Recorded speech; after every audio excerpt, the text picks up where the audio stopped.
जय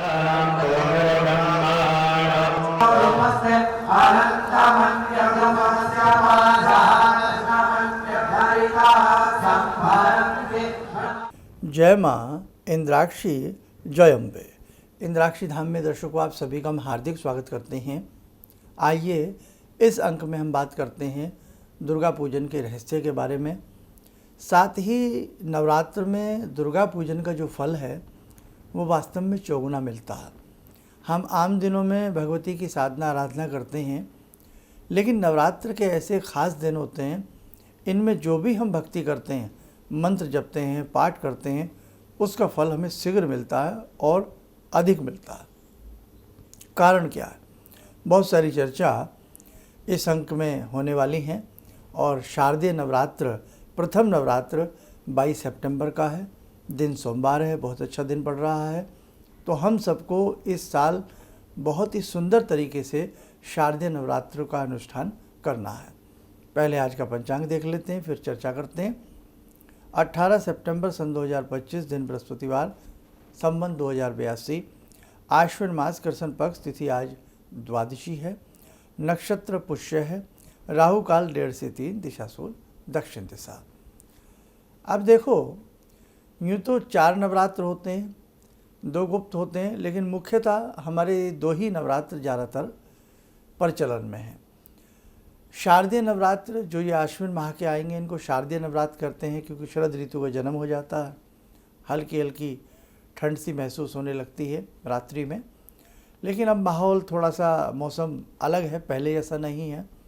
पहले तो जब रामलीला, आप हमारी एज के जो भी लोग होंगे, अगर रामलीला वगैरह देखने जाते थे तो ठंड लगती थी उसमें। उस समय कोई कपड़ा वगैरह ऐसा गर्म सा लेकर के जाया जाता था। अब तो बहुत सारी चीज़ें बदल गई हैं, मौसम भी बदल गया है। खैर, नवरात्र में भगवती की पूजा अर्चना वास्तव में अपने आप में अद्भुत होती है। ये नवरात्र बहुत ही प्राचीन समय से नवरात्र में जगत जननी जगदम्बा की पूजा घर घर में होती आ रही है। भगवान श्री राम ने भी नवरात्र की हैं, भगवान श्री राम ने भी भगवती का स्मरण किया है, जगदम्बा की पूजा की है, रावण के ऊपर विजय प्राप्त की है। समय समय पर अनेकों ऋषियों ने जगत जननी जगदम्बा की पूजा अर्चना करके नाना भांति के उपकारक वर भगवती से मांगे हैं। स्वयं दुर्गा सप्तशती में आप देखिएगा पढ़ करके कि जब इंद्र का सिंहासन डोल उठा, देवताओं का यज्ञ भाग तक असुरों ने छीन लिया, देवताओं के शस्त्र और बहुउपयोगी बहुमूल्य वस्तुओं के ऊपर अधिकार हो गया असुरों का, तब उस समय देवताओं ने मिलकर के देवी जगदम्बा की उपासना की, प्रार्थना की, स्तुतियाँ की हैं। भगवती ने उन्हें आशीर्वाद दिया है, भगवती ने उन्हें वचन दिया है, और वचन देकर के वो समय समय पर अंतर्ध्यान होती रही हैं। सती का आपने पूरा प्रकरण सुना होगा कि जहाँ जहाँ अंग गिरे, जहाँ जहाँ आभूषण गिरे, वहाँ वहाँ पर शक्तिपीठ की स्थापना हो गई है। तो भगवती का एक एक अंग अपने आप में शक्तिपीठ बन गया। कहने का भाव, जगत जननी की सेवा करने वाला साधक कभी भी खाली हाथ नहीं रहता, उसकी झोली भरती भरती है। जिस जगदम्बा की अर्चना पूजा भगवान ने अनेकों रूपों में अवतार लेकर भी की हो, जिस जगत जननी की पूजा अर्चना समय समय पर इंद्र आदि ने की हो, जिस देवी की पूजा समय समय पर अनेकों ऋषियों मुनियों ने की हो, और ख़ास तौर से भगवान श्री राम से ही नवरात्र का ये पर्व भी जुड़ा हुआ है। बहुत सारी बातें हैं, एपिसोड बहुत बड़ा हो जाएगा, लेकिन कि सूक्ष्म तरीके से हम आपको बता दें कि नवरात्र में, ख़ास तौर से शारदीय नवरात्र में, नाना भांति से भगवती की पूजा होती है। नाना प्रकार हैं भगवती की पूजा करने के। विश्व के कोने कोने में सनातन है, और सनातन धर्मावलंबी जो हैं घर घर में भगवती की पूजा करते हैं। और कोई भी एक पाठ जब अनेकों संख्या में किया जाता हो, अब दुर्गा सप्तशती में 13 अध्याय हैं और पूरे भारत की हम बात करें, यदि भारत में भी हम प्रथम नवरात्र की बात करें तो करोड़ों घरों में, लाखों नहीं, करोड़ों घरों में भगवती की उपासना अर्चना होती है और वो पाठ पढ़े जाते हैं। तो जो एक दिन में सेम समय में जब करोड़ों पाठ किए जाते हों, भाई कोई सुबह कर रहा है, कोई मध्याह्न में कर रहा है, उस पूरे दिन में जगत जननी के जब करोड़ों पाठ किए जाते हों, उस पाठ की एक ऐसी पावर होती है, उस महती शक्ति की एक ऐसी अनुकंपा सबके ऊपर बरसती है, ऐसा ऊर्जा मंडल नवरात्रों में तैयार हो जाता है कि कम से कम साधना करने वाला भी साधक यदि हल्की फुल्की भी साधना करता है ना, तो उसकी साधना में भी 4 चांद लग जाते हैं। यानी कि वो प्रॉपर 9 दिन ऐसे होते हैं कि घर घर में भगवती का पाठ होता है, करोड़ों की संख्या में प्रतिदिन जगत जननी की उपासना और पाठ होते हैं, उनके मंत्र होते हैं करोड़ों की संख्या में। उसमें यदि आप एक माला भी करते हैं, एक भी पाठ करते हैं, तो आपके पाठ का विफल अनंत गुना मिलता है। उसी के साथ साथ जगत जननी एक स्वरूप में नहीं बसती हैं, जगत जननी के अनेकों स्वरूप हैं।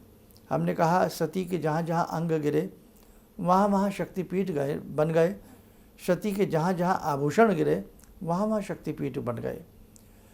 भगवती के शक्तिपीठों के ऊपर भगवती जगत जननी का एक विशेष स्नेह बना रहता है, विशेष उनकी शक्ति वहाँ पर विराजमान रहती है। और उसी के साथ साथ अनेकों देवी मंदिर हैं भारत के अंदर जिसमें भगवती का विशेष प्रकार का अनुग्रह बरसता है।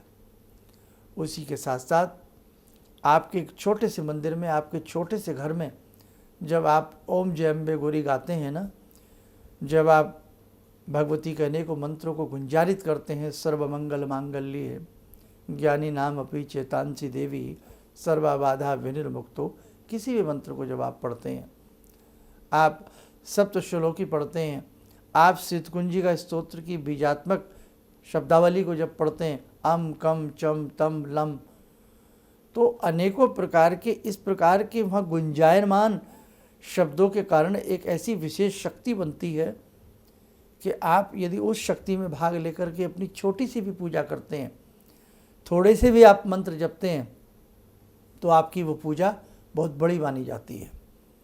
इसलिए ध्यान रखना, राम सेतु जब बन रहा था उस समय गिलहरी का प्रयास भी प्रशंसनीय रहा है, अनुकरणीय बन गया। तो ऐसे ही एक साधक चाहे वो 5 मिनट की साधना करता हो, चाहे वो 5 घंटे की साधना करता हो, लेकिन जगत जननी उससे बहुत प्यार करती हैं। तो आप ध्यान रखना, ये शारदीय नवरात्र है और नवरात्रों में भी अभी आपको तो बहुत साधारण सी बातें मालूम हैं, पाठ के इतने भेद हैं, इतने भेद हैं, हम आपको क्या बताएं। जैसे 13 अध्याय हैं, 13 अध्यायों में 13 के 13 अध्याय प्रतिदिन पढ़ना, या 3 पार्टों में इन 13 अध्यायों को बांटा गया है, प्रथम मध्यम और उत्तम चरित्र। प्रतिदिन चरित्र के हिसाब से पाठ को पढ़ना, मध्यम चरित्र से बड़ा उत्तम माना जाता है वैसे। और इसी में होता है एक निकुंभला प्रकार, जिसको रावण आदि कुंभकर्ण आदि किया करते थे। असुर भी भगवती की बहुत साधना किया करते थे, और देखा नहीं, दशानंद तो वैसे ही भगवान शिव की भक्ति, भवानी की भक्ति बहुत ही प्रकांड रूप से किया करते थे। कहने का भाव यही है कि असुर हो, मानव हो या दानव हो, जगत जननी की भक्ति से कोई अछूता नहीं रहा है। सबने भगवती की पूजा की है और सभी ने समय समय पर भगवती से, जगत जननी से वरदान प्राप्त किए हैं। कहने का भाव कि इस बार के नवरात्र में आप अखंड ज्योत जलाएं, और चाहे आप प्रथम मध्यम उत्तम चरित्र के हिसाब से पाठ करें, या प्रतिदिन 13 पाठ करें, या केवल जो हम एक आसान क्रम बताते हैं, तो आप हमारे विशेषांक में, पिछले विशेषांकों में भी देख सकते हैं, हर साल बताते हैं, हर 6 महीने के बाद। अभी भी आपको आजकल में मिल जाएगा, उसको भी आप देख सकते हैं। तो उसमें जो हम बताते हैं उस प्रकार से भी आप पाठ कर सकते हैं।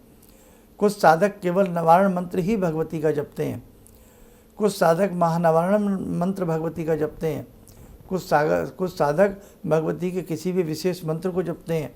कुछ साधक दशम महाविद्याओं में दीक्षा लेकर के किसी भी एक महाविद्या की नवरात्रों में विशेष साधना करते हैं। और जो तंत्र मार्ग की साधना करते हैं, नवरात्र, वो रात्रिकालीन तंत्र मार्ग की साधनाएं होती हैं। तंत्र मार्ग एक अलग मार्ग है, लेकिन आज के समय में जो तंत्र को संज्ञा दी गई है, जो तंत्र को समझा गया है, वो तंत्र नहीं है। तंत्र एक बहुत शानदार प्रक्रिया है। तंत्र मार्ग की जो पूजाएं होती हैं वो एक अलग प्रक्रिया है। कभी आप हमारे सामने रहे, रूबरू रहे, तो बहुत सारी चीज़ें आपको हम बताने का प्रयास करेंगे। और दुर्गा सप्तशती में तो अनेकों प्रकार के गुह्य भेद हैं। उन भेदों के हिसाब से भगवती का साधना आराधना आपको गुरु के माध्यम से मिल जाए तो जीवन नौनिहाल बन जाता है। दुर्गा सप्तशती में जब इसका यज्ञ किया जाता है, अब ध्यान रखना, दुर्गा कवच का यज्ञ नहीं किया जाता। दुर्गा कवच के मंत्रों से यज्ञ नहीं करना चाहिए। दुर्गा सप्तशती के 13 अध्यायों के माध्यम से यज्ञ किया जाता है। उसमें भी जैसे प्रथम अध्याय की एक आहुति है, चतुर्थ अध्याय की 4 आहुतियाँ हैं मंत्रों की, और 1-2 और हैं, उनका कभी वर्णन करेंगे कि वो आहुतियाँ भी नहीं दी जाती हैं। दूत उवाच में भी 57 बार आया है, तो दूत उवाच उसका भी एक अलग तरीका होता है जब यज्ञ हम लोग करते हैं। बहुत इसकी प्रक्रियाएं हैं। एक एक मंत्र, दुर्गा सप्तशती के 700 मंत्र हैं दुर्गा सप्तशती में। एक एक मंत्र का अंगन्यास, हृदयन्यास, विनियोग आदि एक एक मंत्र का अलग अलग से है। लेकिन हम यहाँ पर अलग अलग मंत्रों का ना कर करके जब हम पाठ करते हैं तो हम पाठ का ही विनियोग के माध्यम से उसको प्रारंभ करते हैं। गंभीरता से समझनी होंगी बातें। विनियोग का क्या अर्थ है, हृदयन्यास, करन्यास का क्या महत्व है, बहुत सारी चीज़ें बेटा आपको समझनी होंगी। लेकिन हम एक बात बताएं, आपको कुछ भी ना आता हो, आप भिलनी बन जाएं, आपके बेरों में वो प्रेम होना चाहिए कि राम चखेंगे ही चखेंगे, राम खाएंगे ही खाएंगे, और राम आएंगे ही आएंगे। आपके वो भाव होने चाहिए जो काका की काख में छुपे हुए तंदुल थे और भगवान श्री कृष्ण ने उनको ग्रहण किया। आपके अंदर वो भावना होनी चाहिए। आपको कुछ भी नहीं आता है, लेकिन आप जो पूजा कर रहे हैं, जो मंत्र पढ़ रहे हैं, जो भगवती की उपासना कर रहे हैं, बहुत भाव से कर रहे हैं, भगवती निश्चित उसे स्वीकार करेंगी। ध्यान रखना, जिस जगत जननी की सेवा, साधना, प्रार्थना समय समय पर असुरों ने की हो, दानवों ने की हो, मानवों ने की हो, ऋषियों ने की हो, मुनियों ने की हो, देवों ने की हो, वो भगवती, वो प्राम्बा महाशक्ति है, प्रचंड महाशक्ति है। कालिका के रूप में जब वो अट्ठास करती हैं, निनाद करती हैं, चारों तरफ एक ही शब्द गुंजायमान हो जाता है। जब वो अपनी घंटा से घंटा नाद करती हैं, पूरा विश्व शून्य बना देती हैं। पूरे विश्व में एक नई तरंग, एक नई हलचल मच जाती है। जब वो अपने धनुष की प्रतिंजा पर टंकार करती हैं और जब वो अपने कंठ से हुंकार करती हैं, क्षण मात्र में वो दानवों के दल को भस्म कर देती हैं। ऐसी महाशक्ति हैं। रणांगन के क्षेत्र में मानो जंगल में आग लग गई हो और तृण जल जल करके गिर रहे हों, जंगल के जंगल साफ हो रहे हों, वो क्षण मात्र में, वो दृष्टि मात्र से दानवों में हाहाकार मचा देती हैं। इसलिए ध्यान रखना, आप मामूली शक्ति की पूजा नहीं कर रहे हैं, आप एक महाशक्ति की पूजा कर रहे हैं। और महाशक्ति की जो साधक भाव से पूजा करता है, उसके स्वयं के अंदर एक शक्ति का संचार हो जाता है। इसलिए नवरात्र के महत्व को समझें। ये नवरात्र ऐसी होती हैं कि साधक को 6 महीने में बाद फिर पुनः प्राप्त होती हैं। चैत्रीय, वासंतिक और शारदीय, असोज के नवरात्र। गुप्त भी रखने वाले लोग रखते हैं। तो 22 तारीख का प्रथम नवरात्र है। अच्छे से अपनी तैयारी को करें। जिस जगत जननी की सेवा साधना भगवान श्री राम ने की हो, ऋषियों ने, मुनियों ने की हो, आपको सौभाग्य की प्राप्ति हो रही है। इसलिए हम सब बहुत बड़भागी हैं, बहुत सौभाग्यशाली हैं कि हे भगवती, अपनी चरण शरण में हमें जगह देना। और आप देखो ना कि कोई भी तीज त्यौहार 1-2 दिन के लिए आता है, लेकिन नवरात्र 9 दिन के लिए आते हैं, और ख़ास तौर से वर्ष में 2 बार आते हैं, 9 दिन के लिए। ऐसा ही शायद कोई प्रांत हो जहाँ जगत जननी देवी का कोई पीठ ना हो, कोई शक्ति पीठ ना हो, या कोई विशेष पीठ ना हो। पूरे विश्व में की बात करें, हिंगलाज की बात करें, चामुंडा जी की बात करें, भगवती ब्राह्मरी की बात करें, इंद्राक्षी की बात करें, शताक्षी की बात करें, है ना, दुर्गा जी की बात करें, शाकंभरी की बात करें, चिंतपूर्णी की बात करें, नैना देवी की बात करें, ज्वाला जी की बात करें, विंध्यवासिनी की बात करें, और दतिया की महारानी बगला जी की बात करें। तो बेटा इसलिए ध्यान रखना, आप बहुत मामूली साधक नहीं हैं, आप एक विराट शक्ति के अनुयायी हैं, विराट शक्ति की आप उपासना कर रहे हैं। इसलिए विराट प्रचंड महाशक्ति चाहिए आपके अंदर, अर्थात वो भाव। आपके पास चढ़ाने के लिए फूल नहीं, फल नहीं, कोई बात नहीं, लेकिन आपके भाव सुंदर होने चाहिए, आपके भाव में ताकत होनी चाहिए, आपके भाव में भाव होने चाहिए। बस अच्छे भाव से जगत जननी को भजो, निश्चित तौर से वो हमारी समस्त कामनाओं को भी पूर्ण करती हैं और साधक को सुंदर वर देती हैं। आइए समय और चला आज की ध्यान साधना का जुड़ते हैं जगत जननी जगदम्बा से। ॐ सिन्दूरारुणविग्रहां त्रिनयनां माणिक्यमूलस्फुरात् स्तारानायकशेखरं स्मितमुखी भापेन वक्षोरुवां पाणिभ्यामलपूर्णरत्नचषकां रत्नोत्परां बिभ्रति सौम्यां रत्नघटस्थरक्तचरणां ध्यायेत् पराम् अम्बिकां खड्गं चक्रगदेषु चापपरिगान् शूलम्बुशुण्डिं शिरा शङ्खं संदधतीं करे स्त्रीनयनां सर्वाङ्गभूषावृतां नीलासमद्युतिमास्य पाददशकां सेवे महाकालिकां यामास्तो स्वपितैर्हरो कमलजो हन्तुं मधुं कैटवम् विद्युद्दामसमप्रभां मृगपते स्कन्दस्थितां भीषणां कन्या विहकरवालखेटविलसा धस्ताविरासेवितां हस्तैश्चक्रगदाशिखेटविशिखां चापं गुणं तर्जनीं विप्राणामलिलात्मिकां शशिधरां दुर्गां त्रिनेत्रां भजे। कवच बना लें, ध्यान करें, भगवती का शुभ आशीष हम सब के ऊपर बरस रहा है।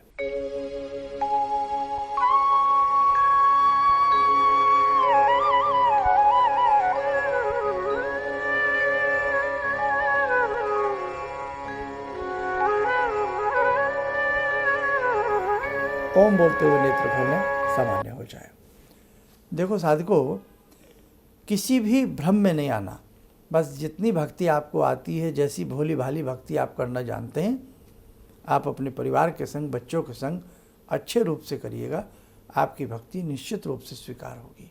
चलिए, आप सब लोग स्वस्थ रहें, सुखी रहें। इन्हीं शुभकामनाओं के साथ हम अपनी वाणी को विराम देते हैं। जय जय अम्बे। भगवान से जुड़ो, और भगवान को से जुड़ने का जरिया आपने बताया, बहुत अच्छा लगा, बहुत धन्यवाद। और सनातन धर्म को जिंदा रखने के लिए आप जो प्रयास कर रहे हैं बहुत सराहनीय है। हम लोग को मौका मिला है, हम लोग भाग्यशाली हैं जो आपके करीब आने का हम लोग को मौका मिला है। किसी भी समस्या के समाधान के लिए मिले प्रसिद्ध हस्तरेखा एवं वास्तु विशेषज्ञ प्रोफेसर धर्मेंद्र शर्मा जी से। नोट: शिविर में भाग लेने हेतु एवं व्यक्तिगत रूप से मिलने के लिए कॉल करने का समय सुबह 10 बजे से शाम 6 बजे तक। हमारे विभिन्न ज्ञानवर्धक कार्यक्रम देखने के लिए आप हमें अभी सब्सक्राइब करें, बेल आइकन को प्रेस करें ताकि आप देख सकें हमारा कार्यक्रम सबसे पहले। और अधिक जानकारी के लिए फेसबुक पेज को लाइक करना न भूलें।